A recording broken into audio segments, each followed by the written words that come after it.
I'm Jenny Nepburn. I am sort of the fellowship counselor in Georgetown's Public Interest Career Office, and I am moderating today's panel.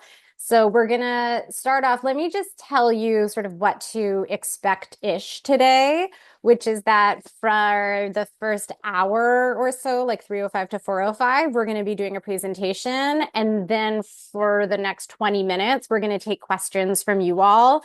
If you have a question that's like super relevant to what we're talking about, then you can put it in the chat and Chris will pipe in with it. But just know that time for questions are coming. So I am going to have the panelists introduce themselves. I will start with Lauren. Hi, can you hear me okay? Yes, okay, great. So I'm Lauren Hartley. I'm the Associate Director of Network Engagement at Equal Justice Works.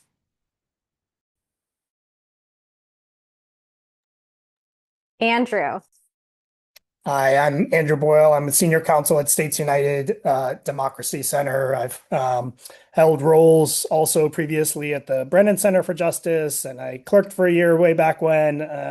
And I've also held some positions at some international criminal courts. Great, thank you. And Charlie. Hey everyone, I'm Charlie Gillig, Executive Director of the Skadden Foundation. I'll probably get in my bio later. Yeah? Okay, cool. Good to be here. Okay, so the first question is about deciding to do a fellowship. Why would someone want to do a postgraduate fellowship, and what makes a fellowship a unique opportunity? We're going to start with Andrew and then go to Lauren. Thanks, Jenny. Yeah, so I did a fellowship as my first position out of law school. I was what was called a democracy fellow at the Brennan Center, where I was working on campaign finance law. And for me, as someone who was interested in public interest law, the fellowships were really a way to get a foot in the door. Unlike, law firms, there aren't sort of classes of people coming in every year. And so for people with less experience, fellowships are a way to sort of build that experience along, in organizations that you want to work for, before you have the experience level that you can apply for more permanent positions at similar public interest organizations. So that was the primary reason. It's also just a fantastic way to gain experience across a range of issues, depending on what the fellowship is focused on, and also because they are not usually geared towards early career attorneys, you don't necessarily have to have a tremendous amount of experience in any particular area. Now, it might make your application more stronger if you can show an interest in that area, but you don't have to have shown that you've worked, a number of years in order to get the fellowship. You can, approach it with the amount of experience that you have at the time, and it's a way to sort of build that experience. So I'll stop there.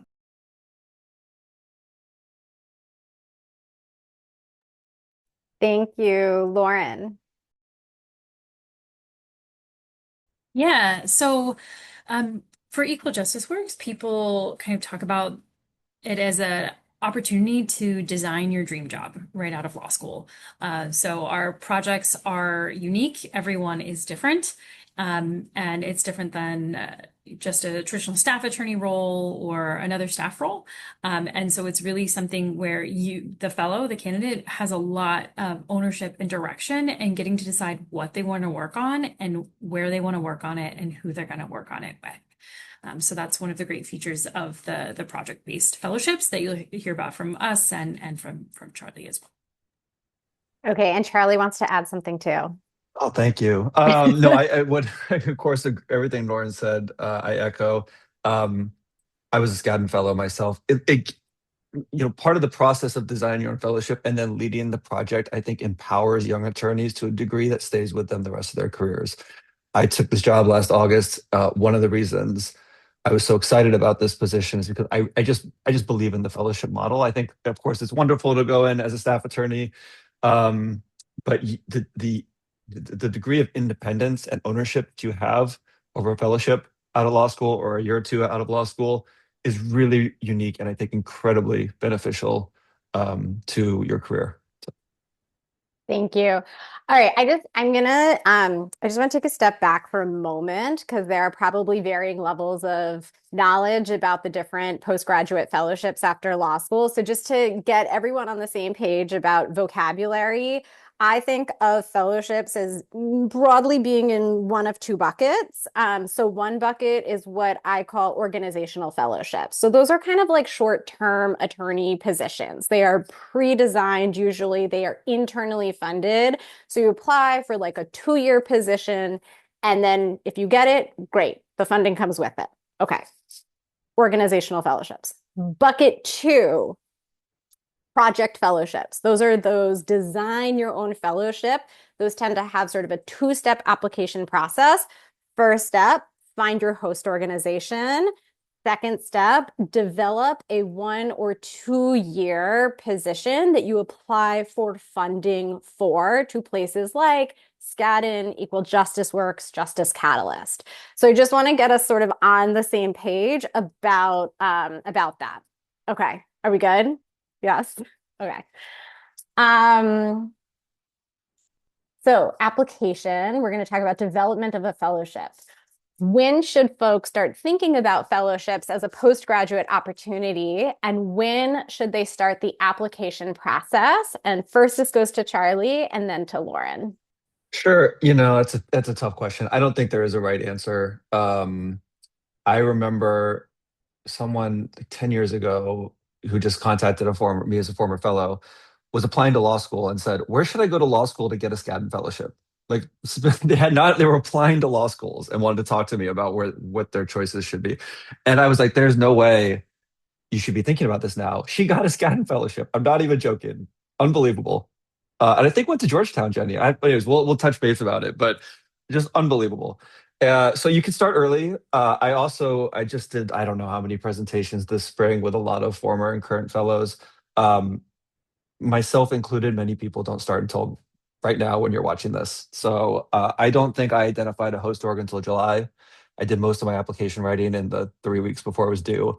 You don't have to do it that way. You can start thinking about it 1L. I think it's helpful to some degree to kind of think about how your resume and experiences in law school and internships fit into a potential project, but it's not needed. You can kind of create that narrative later as well. So my opinion is there's really no right answer. Lauren. Yeah, yeah, we always have people who are thinking ahead, which is great. I think the most immediate answer is like thinking about a fellowship project in relationship to the application itself. And that is, the summer or the months before it's due. So like as Charlie noted, maybe you have different experiences before law school, your 1L or your 2L year. So if you think you might want to do a fellowship, that's great to know your 1L summer, but things might change for you over your 2L year, right? So if you're currently heading into your 3L year, or you're looking to apply, now is definitely the time to be more specific and to be working on starting to develop the proposal, look at host organizations, and developing really the meat of what your proposal is going to be. Thank you both. The next question is, what stands out on a fellow's application? I don't know if we're talking good or bad, but same order. We'll start with Charlie and then go to Lauren. Boy, this is another tough question. I mean, again, I don't know that there's a specific right answer. I think that it is selection and, sort of what stands out is based on a lot of different factors. Qualifications of the applicant, kind of demonstrated commitment to public interest is something that I definitely look for on resumes. Academic performance to some degree, but I think there are also a lot of myths out there about certain GPAs that you have to apply for a Skadden fellowship. But there's no sort of cutoff, and we have people with all kinds of GPAs that do receive Skadden fellowships. Obviously the quality and impact of a proposed project is important. who the host organization is important, although it doesn't have to be a host organization that has had a SCADN before. In fact, it doesn't necessarily help one way or the other, but you want to, if they have not had a SCADN, you for your own sake want to think about, are they ready for a fellowship? Do they have experience with entry level attorneys? Um, uh, how large are they? How many attorneys do they have? There are certain eligibility requirements for us. So it's a lot of different factors. I think that one thing I look for too, and this is something that you don't have to force it, but you can craft it, is just a through line for your project and your background and your resume. Like, why are you the right person to do this project at this time at this organization? And having that story, whether it's in your application or certainly in your interview, I think goes a long way in the scouting process. Thank you. Yeah. Yeah, I would agree with those things. So having a really well aligned project and a narrative that makes sense is important. The thing I would add for Equal Justice Works applications is that because of our model where we have lots of different sponsors, like law firms and corporate legal departments who are sponsoring the particular fellow, they're the ones that actually interviewing the particular fellow. And so there's a section on our application specifically where we ask you to develop pro bono opportunities or other opportunities for engagement like presentations. So being really thoughtful about those opportunities is really important for our application. And that's something that you really want to make sure you're talking about with your supervisors, if there are pro bono coordinators at your organization, making sure that they're being plugged into that conversation early. And yeah, so that's a unique piece for ours that is also definitely important for our sponsors. I'll just add the wrinkle that for us, again, our sponsors are kind of the ultimate audience because they are the ones that are selecting the application. So it's a wide variety of folks. And we do give guidance in our application on how to develop that and how to think about it. And that's just a unique piece of ours that people should. Thank you. Do fellows develop their own work/assignments for the fellowship during the application process? I'll start with Lauren. I'm sorry, Jenny, could you repeat that? My sound was breaking up a little bit. Yes. Do fellows develop their own work/assignments for the fellowship during the application process? Yeah, so good question. So for the project-based fellowships, so for Equal Justice Works and SCAD and other project-based fellowships, it is absolutely part of your project design. So the candidate is working together with the host organization to put together a proposal for what problem you're solving, what clients you're helping serve, and the activities that you're going to be doing as part of the project. So yeah, absolutely for the project-based fellowship, that's baked into the design of the project. And we ask for, a work plan. We ask for you to set out goals around a certain timeline to really be thinking through what that's going to look like over the 2 years of the fellowship. Great. Thank you. Andrew.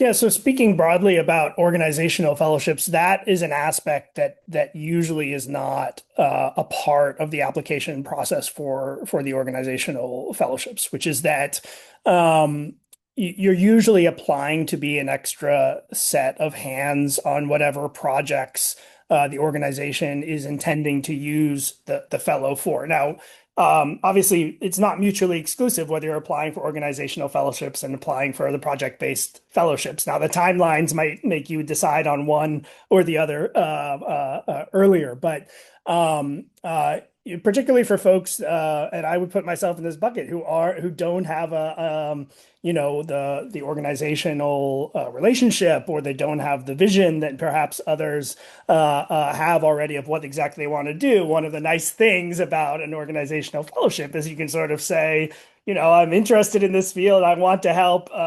Just sort of put me to work. That being said, I think obviously, if you get to a point where in your to the extent that you can talk about in your application letter, or if you get to an interview about the types of issues that you are interested in working on that the organization does, and speak coherently and intelligently about them, that's definitely going to be to your benefit. Great. Thank you. So where can I find an organization that hires fellows? How do I find that? And I'm starting with Andrew and then going to Lauren.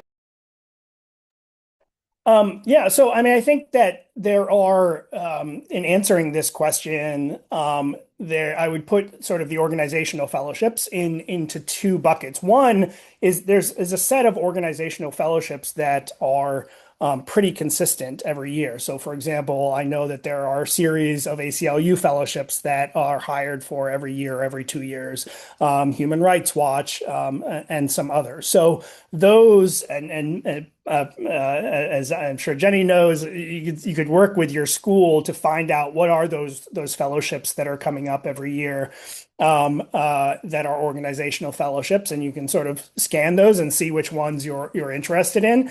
And then there will be fellowships that are more ad hoc, that are less expected, and organizations could hire fellowships in that way for a variety of reasons. One, they might be starting up a new fellowship program, so it's the first year that the fellowship exists, or they just need, there's a surge of activity. So, for example, my organization, States United Democracy Center, we're doing a fair amount of work around the midterm elections. There is an increased need for some extra hands in relation to that, and we've hired some fellows in relation to that work.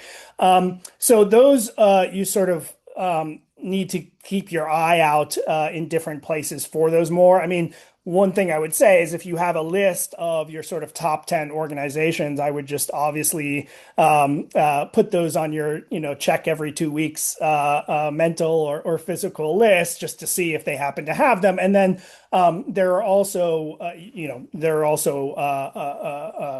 aggregators of public interest jobs, which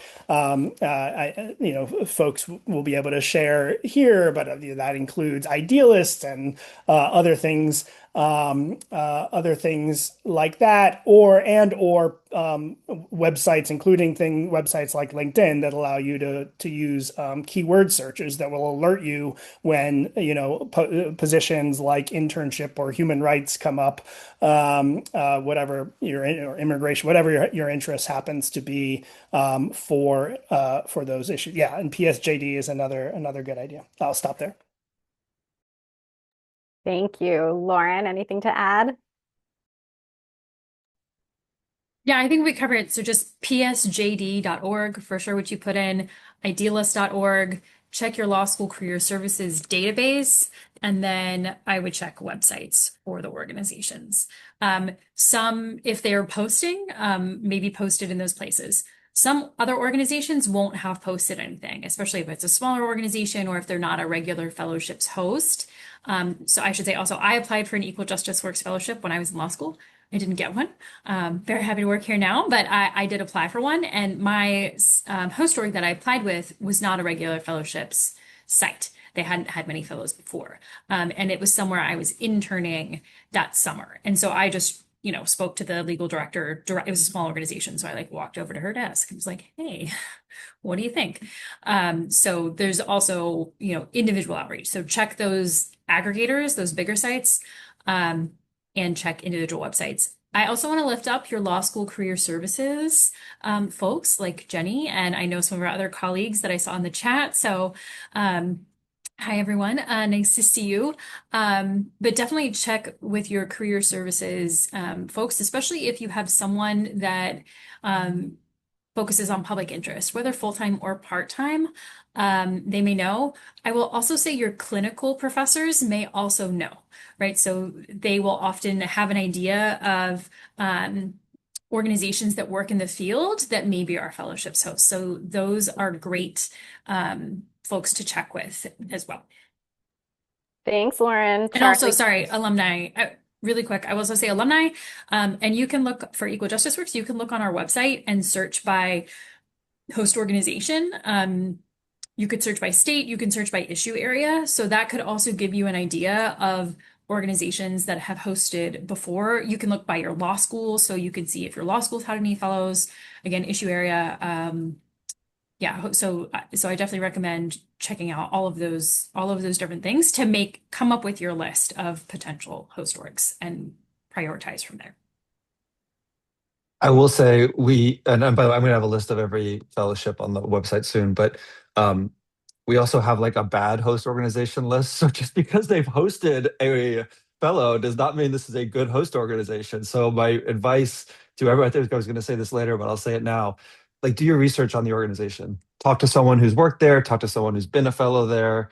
Um, just because they, frankly, be on this side of the table now, I've been shocked at some very like reputable organizations that are not doing great with their fellows. So, you talk to people, really do your homework on this. But the thing I was going to add too is, so just to give a little bit of background, I went to Georgetown, and had done immigration in all of law school. Like that's what I wanted to do, and I knew I wanted to go to San Diego. I was interning at a place called Esperanza Immigrant Rights Project in LA, and this is my 3L summer, the summer before my 3L. And I just picked a day, called up every organization that worked on immigrant rights in San Diego, and just said, I'm going to be down on Friday. Will you meet with me?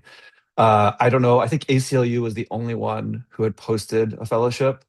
The others had not and hadn't hosted, but they were all welcoming, had honest, open conversations about where we might fit and what projects might look like. And ended up picking a very small organization called Casa Cornelia Law Center that had never had a fellow. And obviously, I ended up getting a fellowship. So, I think particularly when you're hoping to serve areas that are very underserved, maybe a rural area region, maybe a state that doesn't receive a lot of fellows. Skadden's actually only been in 43 states. My goal is to get the other 7. I love seeing projects that are nationally focused that are in big cities. We're always going to fund people that are in New York, DC, LA, SF, Chicago, et cetera. But I also really want to see people that are going to rural areas, that are going to very underserved areas. And those organizations may not have had fellows.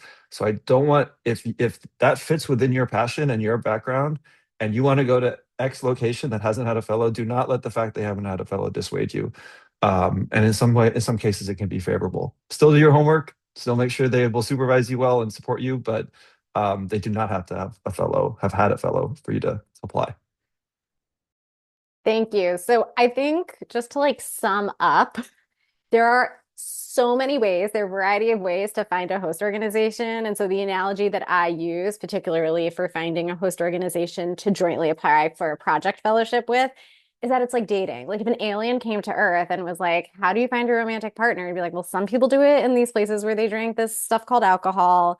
Some people do it on the computer. Some people do it in religious community. Like it just can happen every which way. And I have seen it be successful and fail in every which way, which I think guides us to our next question, which is what makes a successful host organization. And from what I've seen, it's really about the match between the two. And so sometimes that can be long term, sometimes it can be a short term relationship. I don't think that's what dictates whether or not it's likely to be a great host.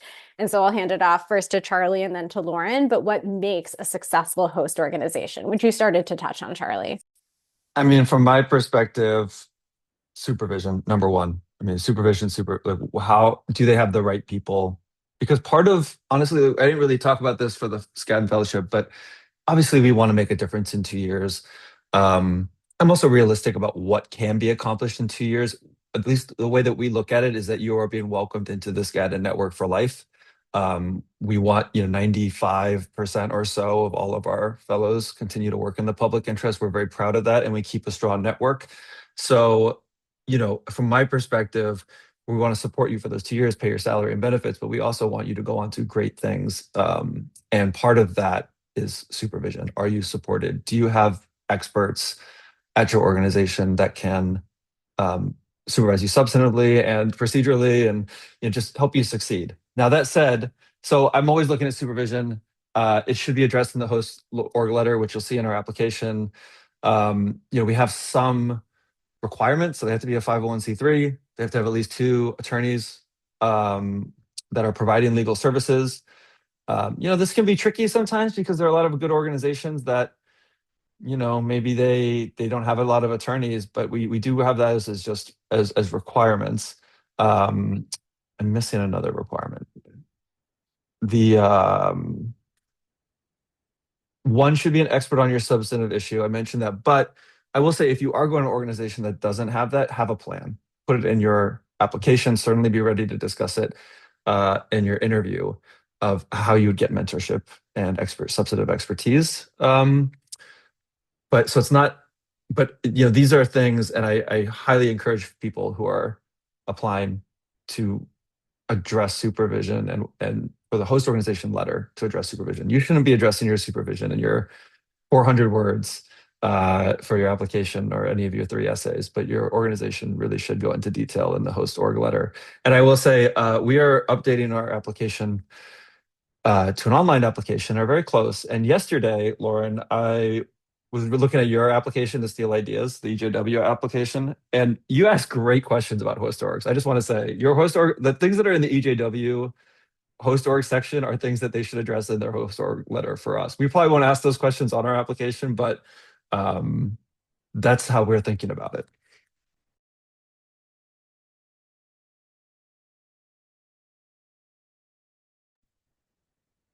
Thanks, Charlie. Yeah.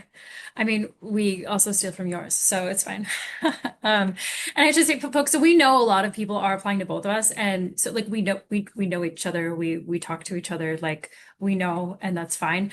And we I think all want people to be able to do good work and serve client populations at good organizations. So just stating that's like the goal for all of us. Um, Going back to like what makes a good host organization. So yes, all the things that Charlie said, and we have adopted sort of similar language around like size. If you have a very small host organization, that definitely raises flags. It's something to think about. If one person gets sick and one person or goes on leave and one person changes jobs, who's next? Like kind of in the line of succession of who's going to be supervising you. So I think there's sort of a sweet spot of organization size of having at least the minimum of 2, but I would think, 3 or 4 or 5 attorneys is probably going to be a little bit like more secure. The other thing I would note, so again, because we have that sponsor engagement piece for our model for pro bono, beyond just your supervision plan, I think having buy-in from the larger organization. So our application does ask also, there's a lot of information that is coming from the host organization that we ask them to fill out. It's not just a letter, but it's like a collaborative part of our application. And they're giving us lots of information. But at a minimum, there's your potential supervisor and the executive director that need to know about what's going on. But also if you've got a pro bono team, they also, again, need to be looped in. And if your work is crossing different units, making sure that there are folks from those different units that are being looped in. So I think just having really strong alignment throughout the organization on support for the fellow is important. So, if one person leaves, there's still champions for you, for the project, for the work that you want to do, or for the fellow that are still there and still in place. Thank you. So the next question is, how long is the program? We'll start with Andrew. So obviously speaking about a number of different fellowships, but usually they last anywhere from sort of 9 months, which was the length of the fellowship that I had. So I finished the bar and took a couple weeks off, and then started in late August, and that took me through the next summer. Up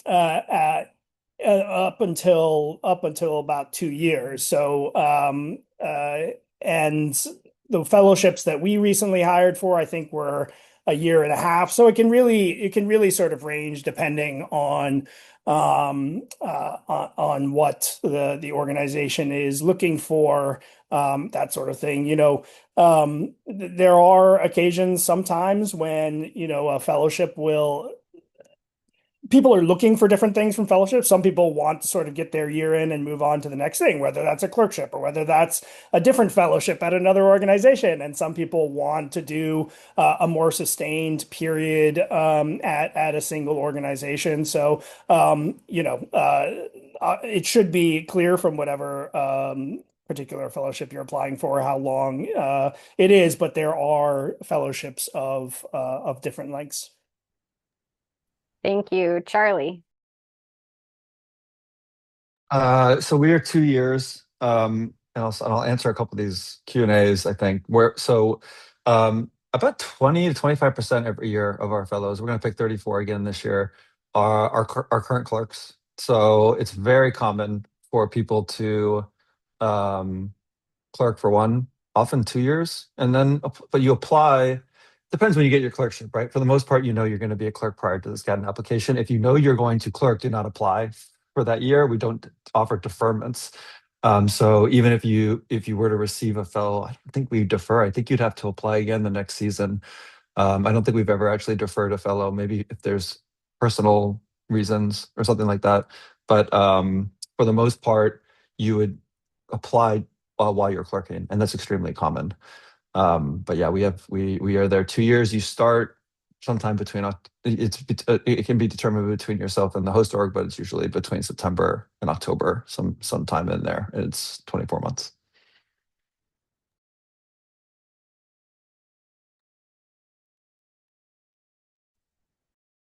Sorry, Lauren.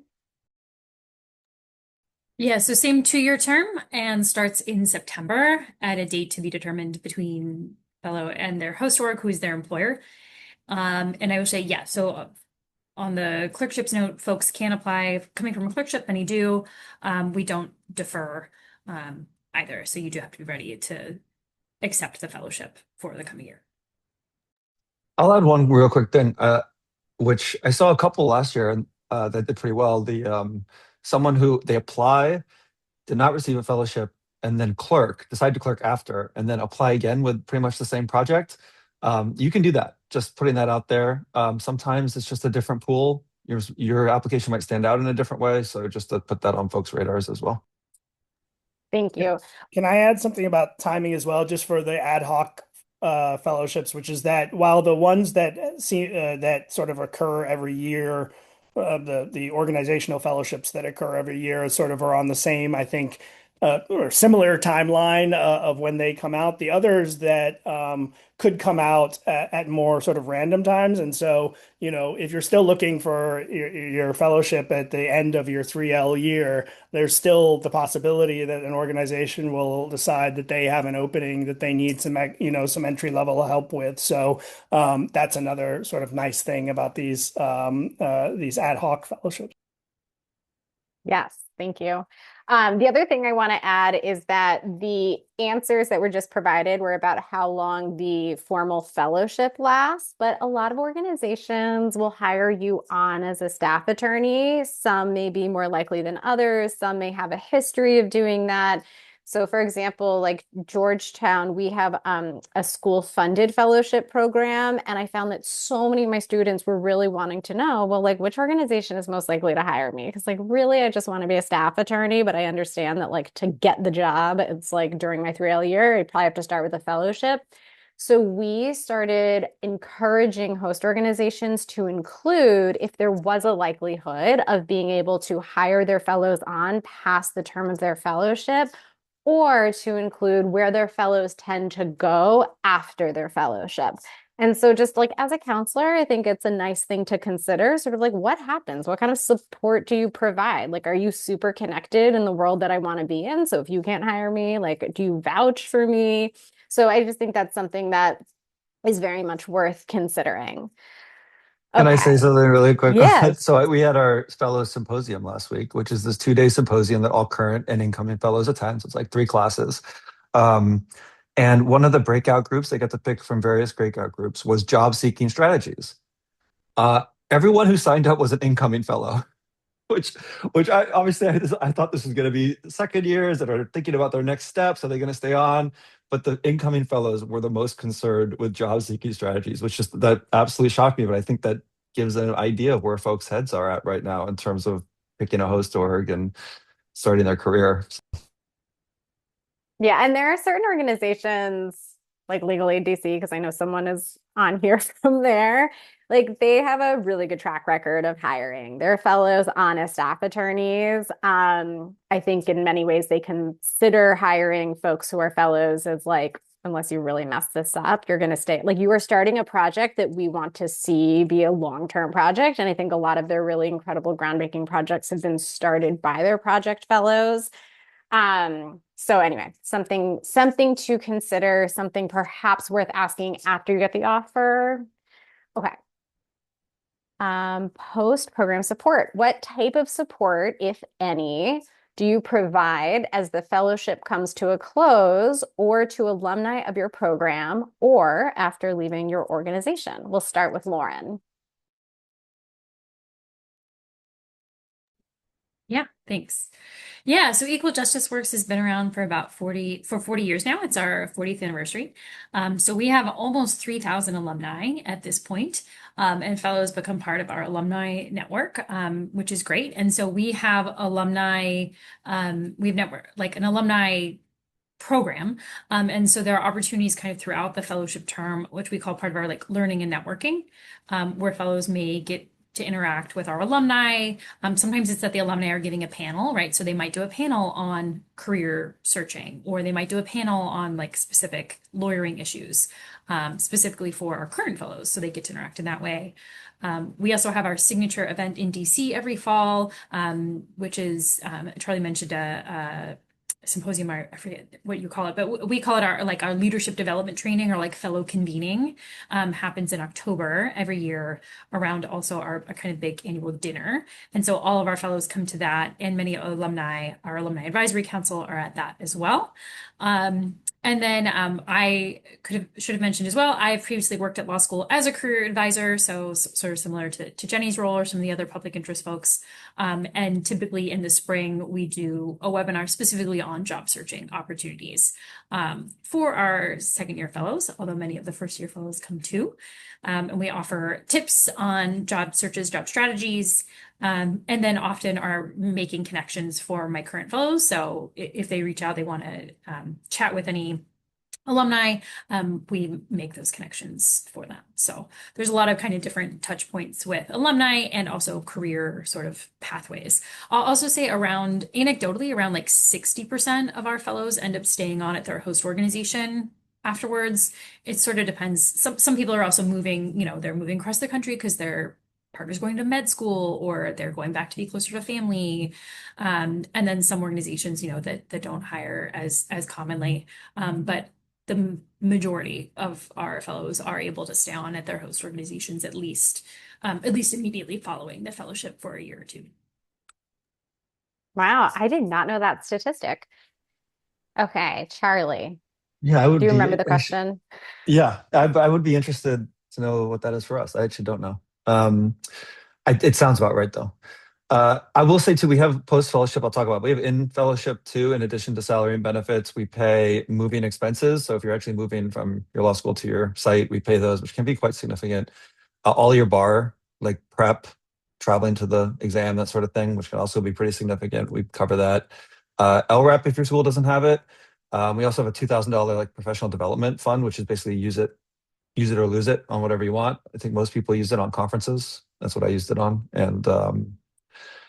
and a couple other things too. So we try to, and that's in. And then post we have a few different. So we have like the network, and we have events, and the sort of regional symposium, that sort of thing for former fellows only. And we have some funding opportunities. Like we have something called a FLOM incubator grant, the FIG grant, which is like 15,000 for kind of starting something innovative or a new project.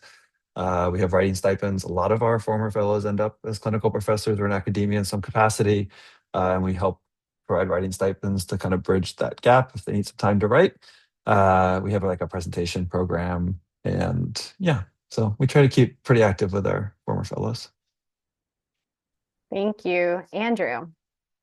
Yeah, I mean, again, I don't think it's as formalized and speaking broadly about organizational fellowships in terms of the network and all of that. But I do think that thinking about the sort of the what comes after, I think, for some, I'm aware of like some larger organizations, if they're big enough that even if they don't have an opening in the particular project that you do the fellowship in, if you become a respected and known quantity as a fellow in one department, you might have a leg up if there's an opening in another department. Another thing to know is that, some of these organizations, the reason they might be hiring a fellow, and this might be for a fellowship for someone who has 1 or 2 years of experience, is because they don't have the budget. They need someone full time, but they just don't have the budget at that time to commit to a multi-year position, and so they might advertise for a fellow, and that could change by the time the fellowship is up, and say they've found a new grant, and maybe it can be transitioned into a fellowship, into a staff attorney position.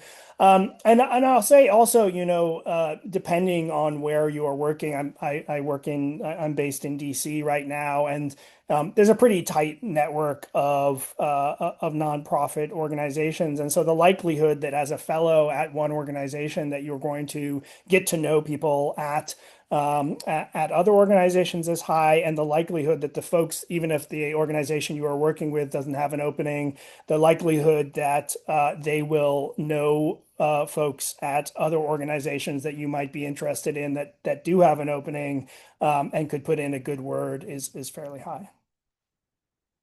Thank you. I'm gonna add in a surprise question because we have time.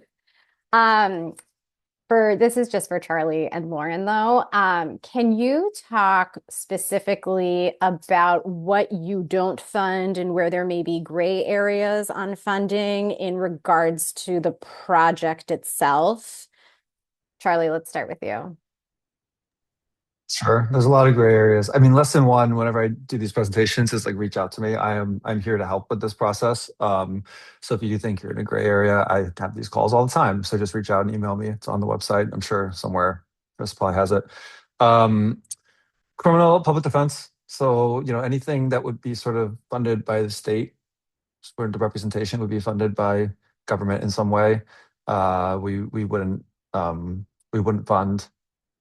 That's kind of it as the hard line. International.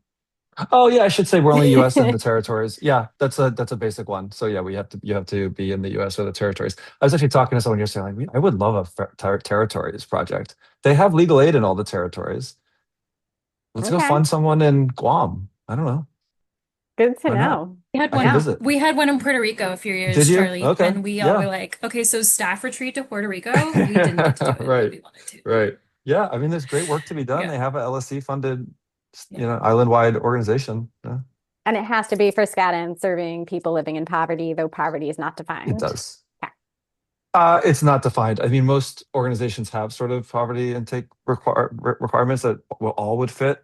It can get a little tricky when you're talking about civil rights issues. So, issues like voting rights, for instance, can cover a lot of different incomes. But we hire, we fund voting rights every year for the most part.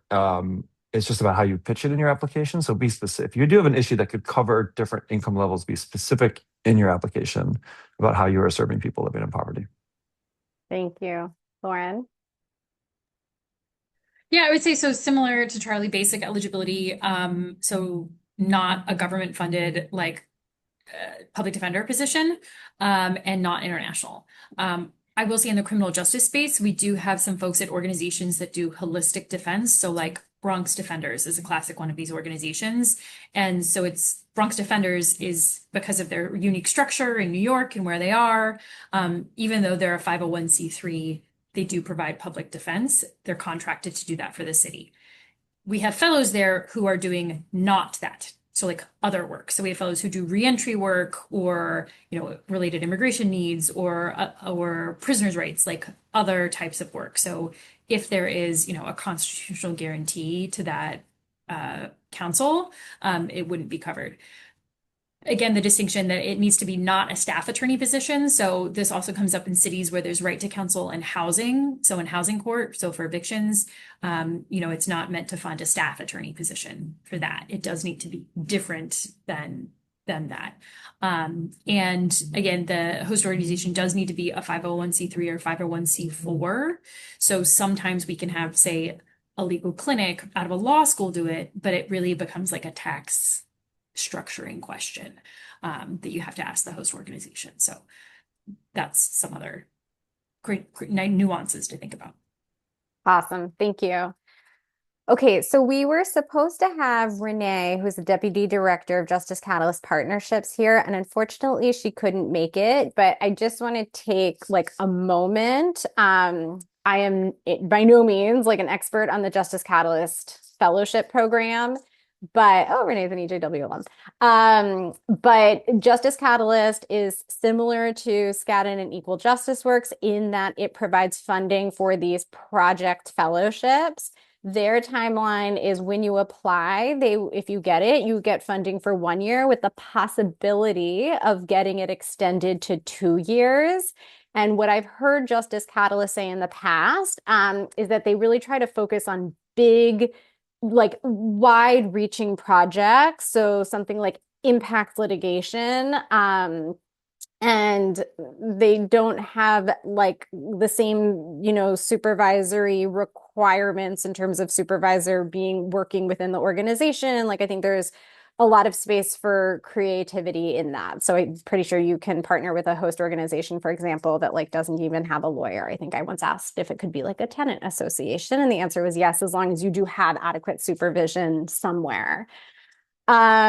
So that's sort of the gist of what I know in terms of their application process. You can go on their website. They're on a little bit of a different timeline. Their final application is typically due in early December, but they do strongly encourage you to submit something called a prospectus, which is like a one-page sort of skeletal outline of your project.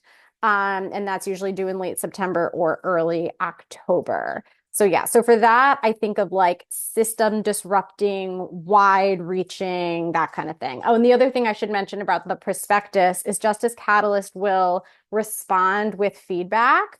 So often that feedback is great project. It's not something we fund, so don't waste your time. Or really cool project. We're particularly excited about this component. Please hone in on that. And I would say 8 out of 10 times the feedback is usually, please explain just how far reaching this project would be.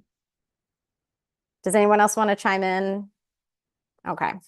All right. So the last question. I'll just chime in really yeah. quickly, Jenny, to Yeah. say, so sometimes people wonder about like the overlap. So as we noted, many folks who apply for EJW are also applying for SCADN.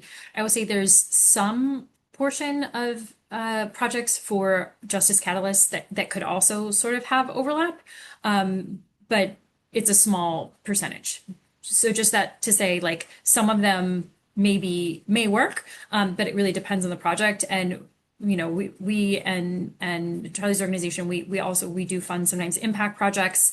That is really the focus for Justice Catalyst. So if you are interested in impact work, it's definitely something to think about. Justice Catalyst is a great organization, could be a great organization for that. Renee will also be doing other webinars, I know, throughout the year and throughout into the winter, and they often have specific areas that they are focusing on, and you can check their website and get more details there. They're for the right candidate can be a good fit, but it's a more like narrow types of projects that they do. When I have a student that has one project and they're trying to figure out like which funders to apply for, to fund that project, sometimes what we do is like a project might have multiple components, right? Like a direct legal services component where you're doing individual direct representation, a policy component, a community organizing component. So like sometimes for like SCAD and EJW, we'll be in that order of like starting with sort of the individual representation, and then we'll flip the order and maybe the like percentage of time focused on the different ones. Where like for Justice Catalyst, we may be focusing in more on like the policy, community organizing, or having an impact lit case, but to like keep boots on the ground, having some individual rep just to like inform the other stuff. But it doesn't always work that way. So, okay. Last question from me, and then we open it up to the rest of you. So nuggets of advice. We want to end the panel with just a word of wisdom from each panelist for folks to take away. We will start with Charlie.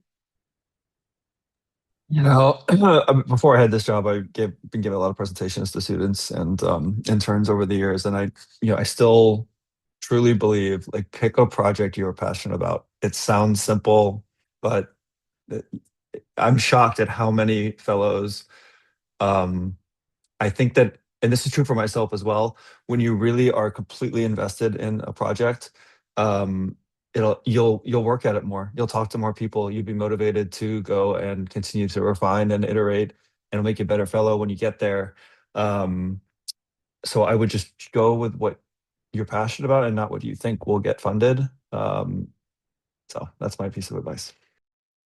I could not agree with that more. Andrew. Um, so, I mean, I guess the things that I would say seem pretty straightforward, but I'll say them anyway, just to reiterate them. One is, don't count yourself out. Don't, for any of these, don't convince yourself that you're not the type of person that gets whatever fellowship it is that you're applying for, because I can tell you that people are looking for all sorts of differences in applicants in terms of hiring.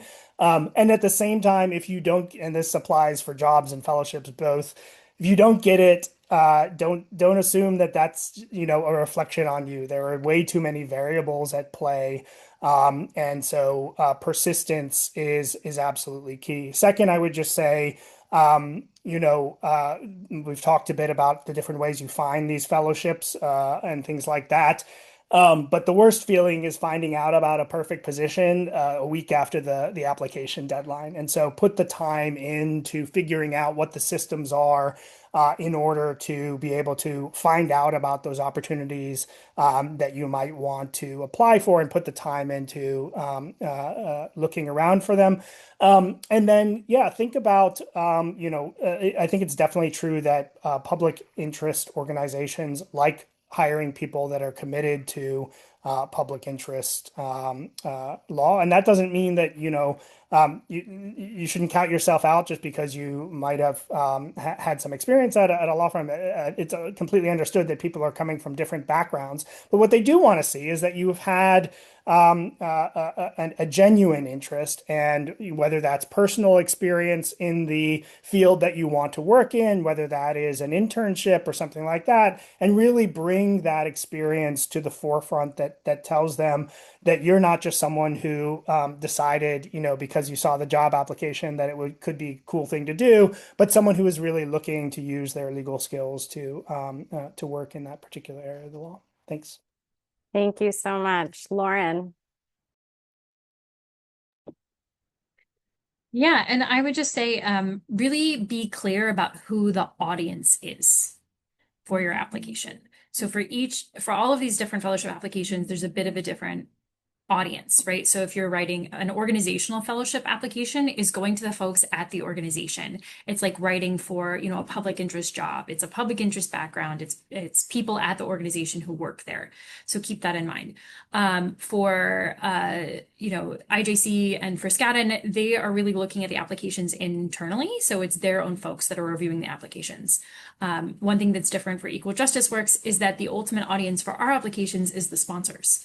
And those sponsors are corporate legal departments, law firms, some foundations, and some private individuals. So that's a different mindset, right? I think a lot of people write the application like they're writing for the people who are super familiar with public interest and they're a public interest employer.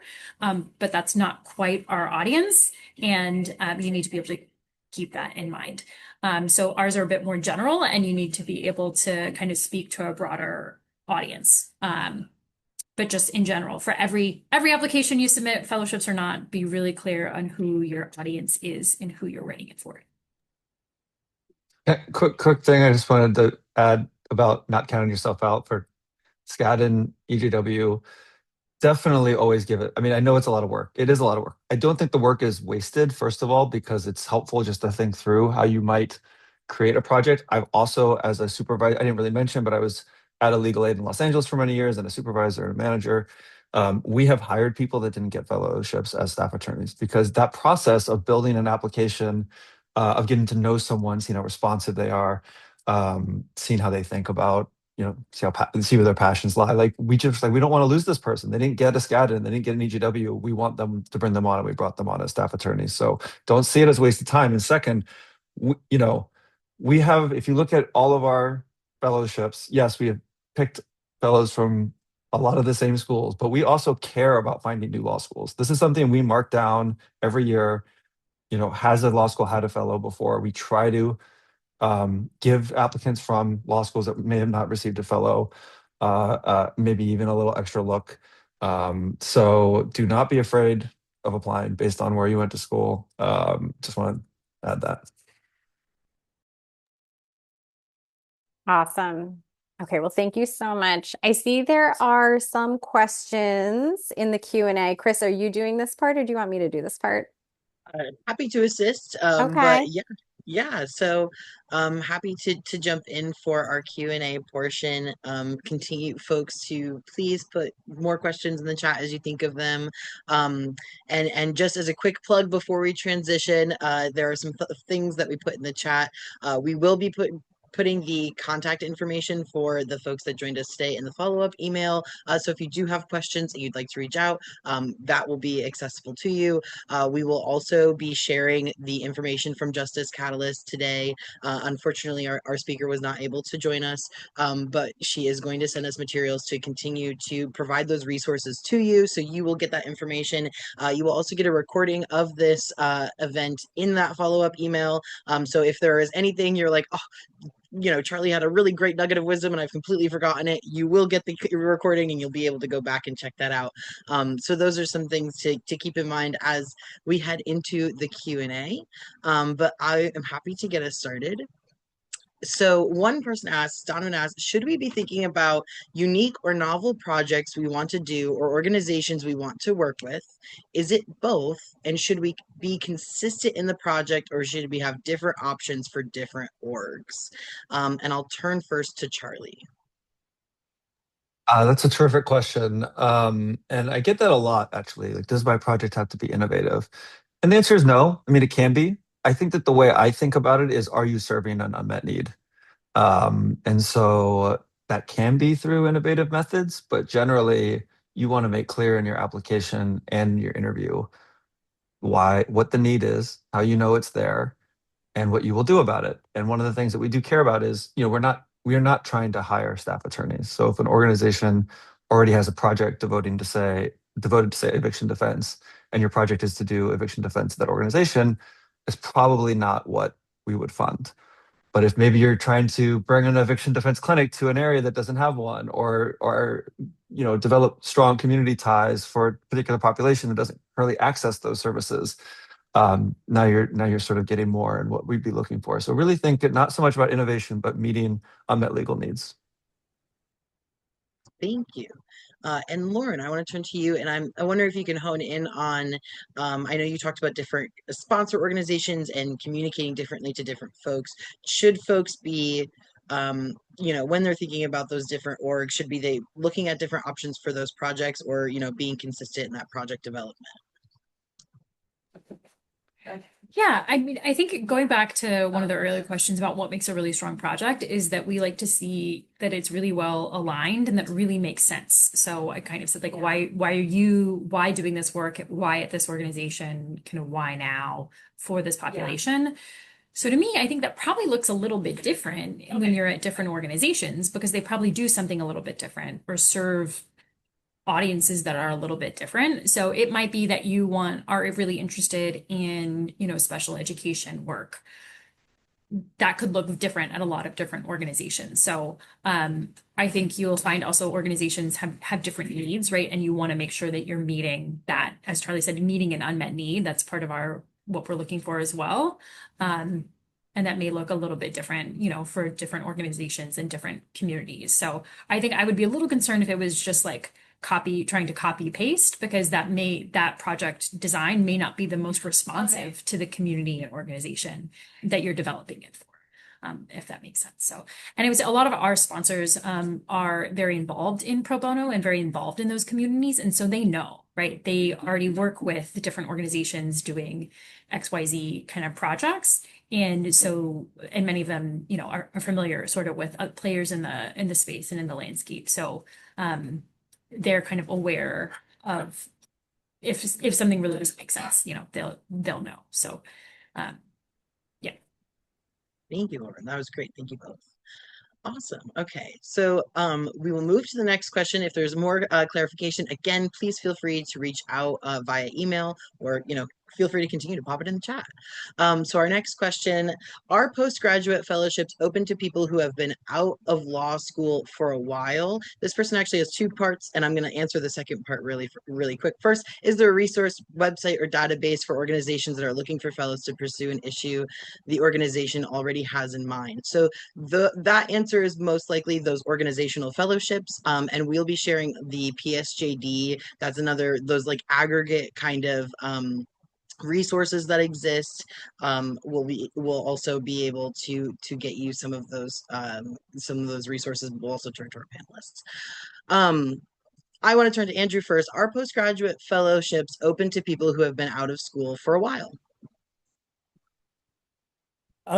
They are. I actually, on the first question, I've actually, and I'm sure that others can speak more to this than I can, but I have actually seen on certain websites sometimes organizations posting saying, we are interested in hosting a fellow. Please reach out to us if you're interested. So anyway, I'll flag that for the more knowledgeable people to talk about. But yes, so organizational fellowships, I mean, typically you're looking at the sort of like, anywhere from, right out of law school to, maybe your first 5 years. And it depends on sort of the path that you take. Some people are doing other fellowships elsewhere, and they'll do one fellowship, they'll do another fellowship, they'll do a clerkship, or you'll have someone who does a couple of years at a law firm and is, either it was all their plan all along to do a couple of years at a law firm and then try to move into public interest, or they started working on a pro bono project and decided that this was really for them, and then they're applying then. So, any a job application, and I'm speaking only about the organization. I don't. I'll let others talk to about limits on the project based ones, but any fellowship announcement should contain within it if there are any limits in that regard. But I think that normally the idea is that you're fairly early in your legal career, but it absolutely doesn't have to be the first year you are out of law school. And in fact, for some of these fellowships, if they pop up sort of off cycle, you're in a better position if you are, if you've taken a job somewhere else, even a job you might have been excited for, or you're ready to challenge yourself, or a job that you just took because you needed to make ends meet. And a fellowship sort of pops up in, say, mid-February. You're in a position then to be able to apply for it and possibly fill it in a way that, say, a 3L is not, because they have to finish the school year. So I'll stop there. Thank you, Andrew. And I'll turn now to Lauren, and just a reminder of the question: are postgraduate fellowships open to people who have been out of law school for a while? Yeah, so our programs really do focus on recent grads or folks who are just graduating. So you have to be within 2 years of graduating, I think, at the time of the application, and not have held a full-time public interest attorney position previously. We do have sort of a pathway if you're looking to switch into public interest from the private sector. If you've been in the private sector for a while and are looking to switch, you can still apply. But yeah, and that eligibility criteria is also on our website. If it's okay, Chris, I'll take the liberty to answer a question about the LLM eligibility. Absolutely. Because they're related. Yeah. I also did work in LLM admissions and recruitment for a couple of years, so I think I can answer this one too.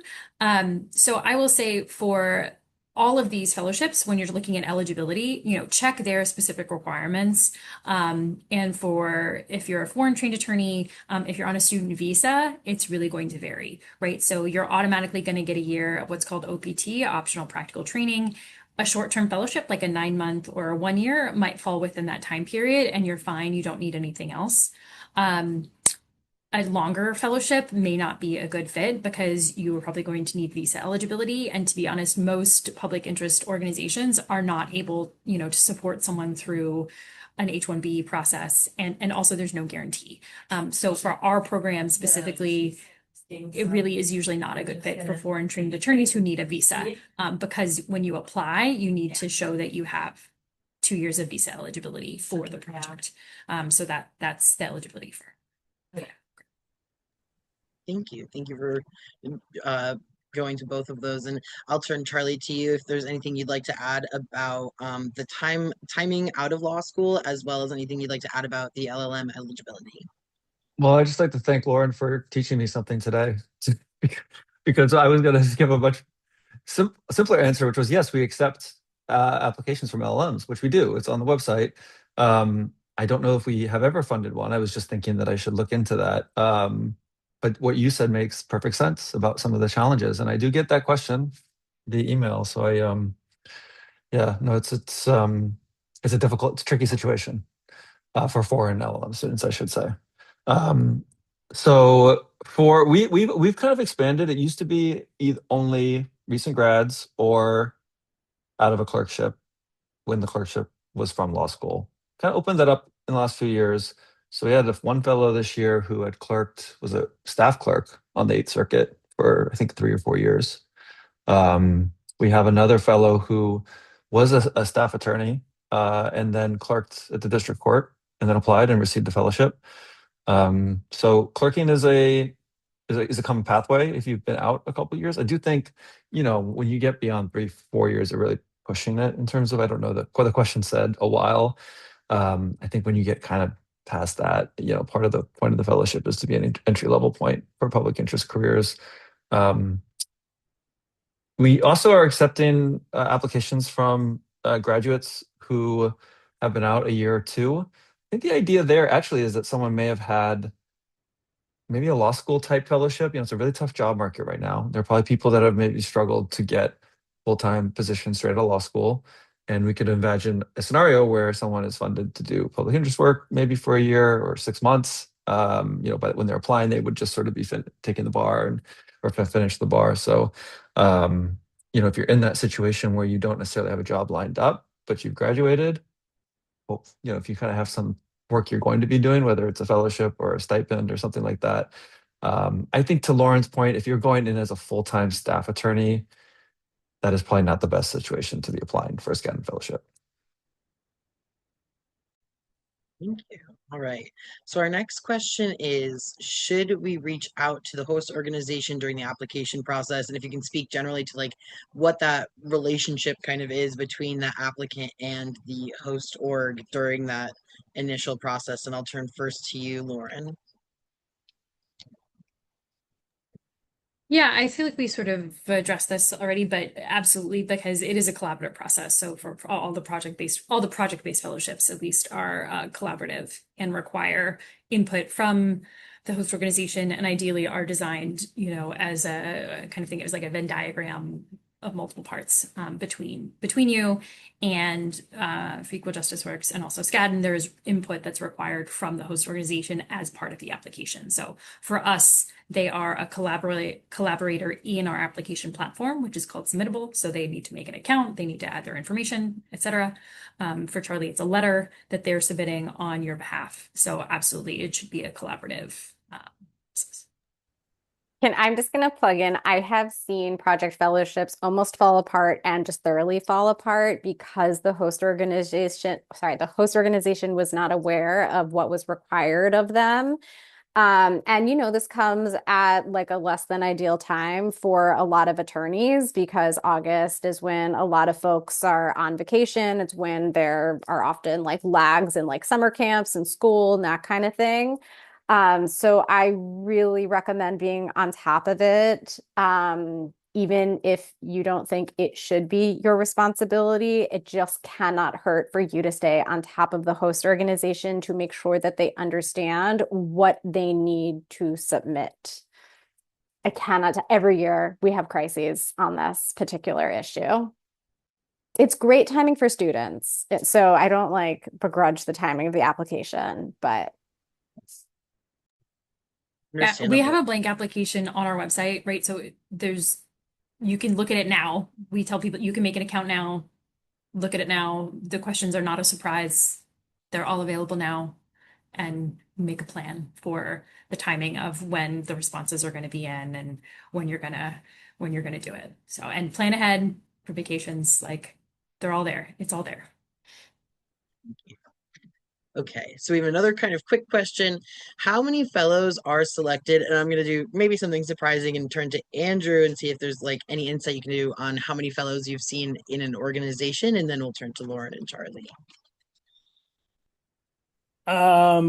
Yeah, I mean it really sort of depends by organization. I mean, I think, a larger organization like the National ACLU probably hires somewhere around 3 or 4 fellows in different programs annually at least. Those that work in law schools probably have a better idea.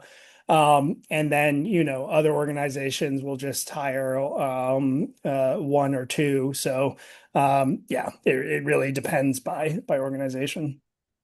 Thank you. That's helpful. And Lauren, Yeah, the last 2 years we've had around 300 applications and have selected 60 fellows. thank you. Charlie, We're gonna fund 34. wonderful. Incredible. Okay, and now Yeah, we and have our I last. want to just Oh, point that, Chris, can I just highlight that? So like between, and most applicants who apply to us have also applied to Skadden. So Charlie and I we see a lot of the same applications. So it's actually pretty good odds if you think about it. So for us, out of that pool of 300, the Skadden applicants are selected a little bit before ours. So if you had another 30 there, that's almost like 90, 95 fellows probably that are selected out of that pool. So when we talk about doing the work of putting together a fellowship, this is one of the reasons why, because if you've done the work, you've like pretty fairly decent odds in the past couple of years at least of being selected. And then as Charlie noted previously, like having done that work, and Jenny noted, like doing the work, making those connections really makes it worth it. So just as like a numbers game, and also the qualitative work that you're putting in can be really helpful in your job, in an ultimate job search, no matter where you end up. thank you. Okay, so we have our last question. We have about 12, 10-ish minutes left. So feel free if there are still questions on the mind. But this person asks, they would like you to discuss the views on using AI tools to assist in the whole application process. And I'd like to turn to Charlie first. This is my favorite question. I think I've had all asparagus. I don't recommend it. I really don't. Uh, I use various Gen AI tools pretty regularly. I'm not. I don't. I feel like if I spotted something was an AI generated, I would not look favorably upon it. I mean, this really should be spoken from the heart, as I feel. I mean, the first essay on project description, you want to put it in and help polish some of the language. That's up to you. Um, the second two are about your personal background, your connection to the issue, why you want to be a public interest attorney. I mean, that speaks volumes about you. That's a real big opportunity, and I wouldn't trust ChatGPT with that job. I'll tell you that much. So I wouldn't recommend it. But I mean, I'm not, canceling people out if they do. Thank you. Lauren. Yeah, good question. Look, obviously people use them, I use them too, but I would just say for, you know, yeah, as Charlie noted, like a lot of the parts of the application are very specific and individualized to the person and to the organization and to the circumstances and to that network. So if you're going to use something for a draft or to help maybe come up with an initial answer, understood, but um it needs to come from you. And then also, I would say a really important part of our process is the interviews. So all of our candidates, there's like sort of an initial screening. The sponsors see a packet of applications, maybe 10, 8 or 10 or 12, and then they cut it down and then they select maybe 3 to 5 that they want to interview. And so then you as the candidate need to be able to come into that interview and be able to articulate everything that is in your application, be able to talk about the narrative thread, the personal connection, as well as the technical pieces, the substantive pieces, and all of the other context that's in the application. So, um, it's a tool, but you should be the one that is like most prominent in the application. All right. So Can I that add a quick thing absolutely, just yeah. about the interview is so important to our process as well. I mean, we didn't really get through the nuts and bolts. You can find it online, but we selected about 100 people for interviews. They're 30-minute interviews, and then that group basically gets down to the final 34. Um, so we actually interview like you know a half to two-thirds of every application we get. So we're doing a lot of interviews, go around the country doing them. It's a brief amount of time, but you need to know your project inside and out.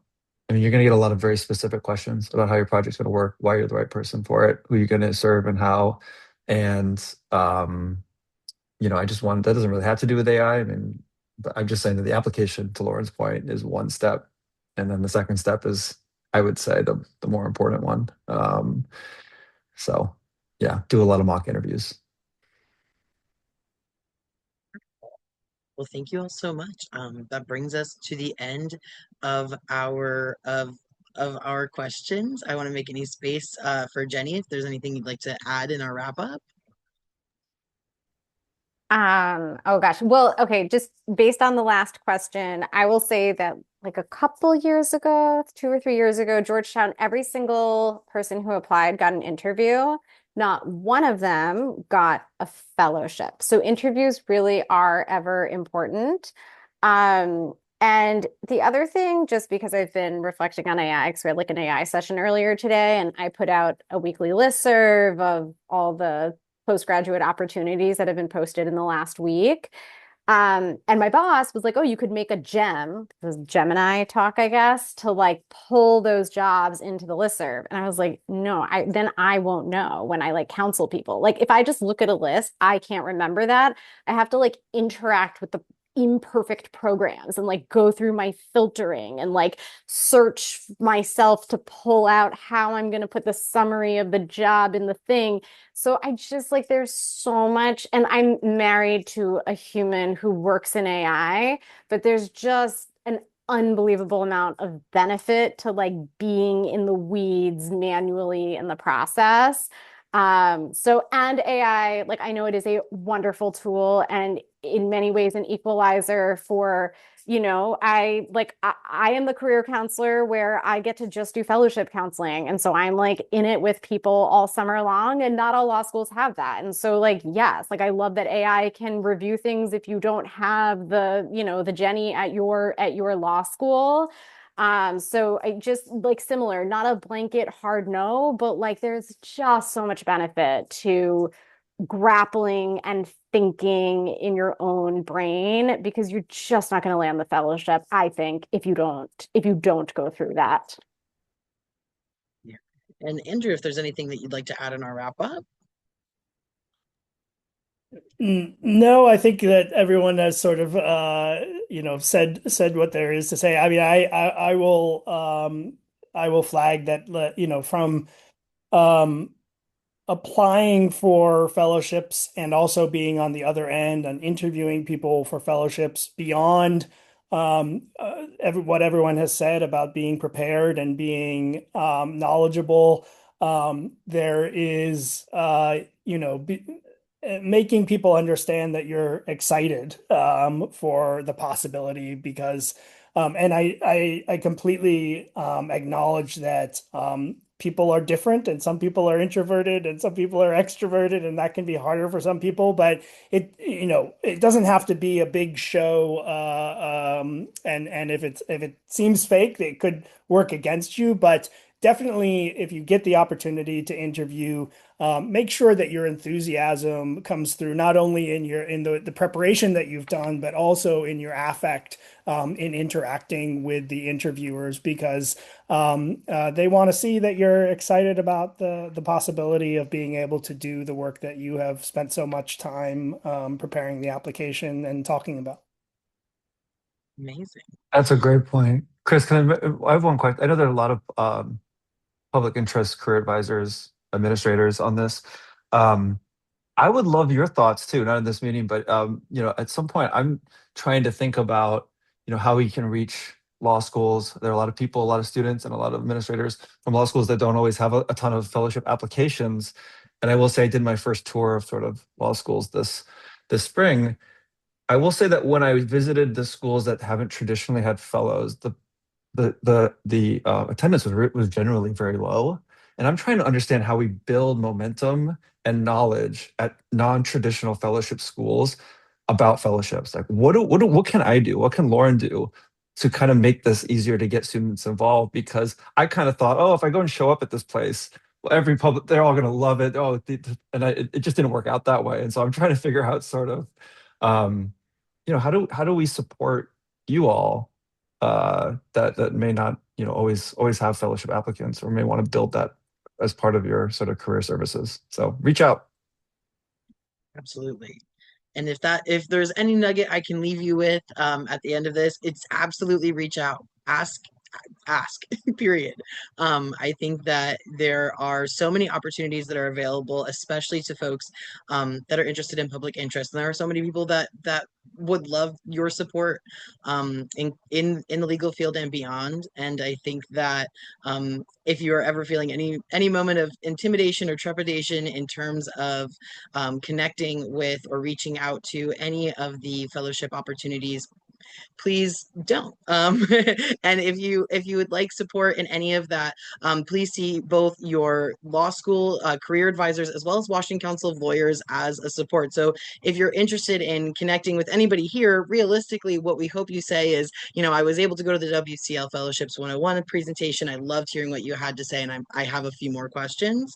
But if that it still feels like a barrier, reach out to us. I'm happy to connect you with the folks in our community. I'm also happy to support folks in connecting with organizations that they might be interested in talking to and things of that nature. I love a cold email, and I'm happy to help you do it. So please feel free to use us as a resource, and to utilize the resources that are available to you as often as you can, because it'll just make your experience a lot more fruitful, which is what we're hoping for. Okay. And with that, I think that we have covered everything that we are hoping to cover today. We've all learned a lot, and taken intense nuggets of wisdom. Like I said, we will have the follow-up email that includes contact information for all the folks here, this recording of this presentation, as well as more additional information about Justice Catalyst, as well as helpful links and things that we've referenced here today, so that you'll have it all in one place, and you can use that to launch your fellowship application process or to hone your fellowship application process. So thank you all so much for joining us today, and I hope that you have a fantastic rest of the day. Thank you. Thanks, Chris, and thanks for organizing this. Of course, always a pleasure. Bye, Thank everyone. you, Lauren, Andrew, and Charlie, for all of your wisdom. Thanks, Chris. Take it easy. Take it easy. Bye.